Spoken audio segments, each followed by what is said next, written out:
আমি যখন নতুন বিয়ে করি তখন আমি দেখা যায় রক্তের গরমে আমি প্রতি রাত্রে ৩ বার ৪ বার করে আমার স্ত্রীর সঙ্গে মেলামেশা করতাম।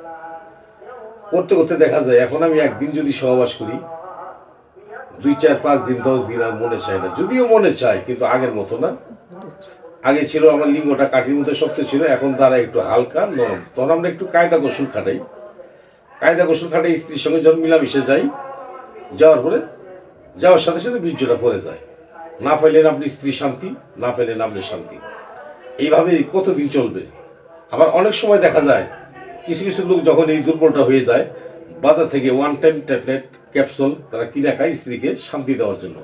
এইভাবে যদি আপনি খেতে থাকেন, এমন দিন আসবে দাদা আপনার লাইফের কোনো দাম থাকবে না। তখন ওয়ান টাইম ছাড়া কোনো ওষুধ আপনাকে ধরবে না। আমি অনুরোধ করলাম আপনাকে এই সমস্ত থেকে আপনি বঞ্চিত হন। এই সমস্ত থেকে আপনি বঞ্চিত হলে বুঝছেন, আগামীতে আপনার কিছু দিন আছে, এটা বাঁচতে হবে, চলতে হবে। স্ত্রীকে যদি শান্তি না দিতে পারেন, আপনার দাদা জীবনে কোনো শান্তি নেই।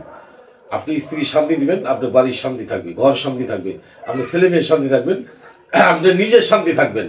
আর স্ত্রীকে যদি শান্তি না দিতে পারেন, আপনার সংসারের ভিতরে ঝগড়াঝাটি থাকবেই, কোনো শান্তি আপনি পাবেন না। আমি দয়া করে বললাম, যদি আপনি স্থায়ী চিকিৎসা নিতে চান, জামালপুর রেলওয়ে স্টেশন, আমি মোহাম্মদ বেলাল কবিরাজ, আমার সাথে যোগাযোগ করবেন।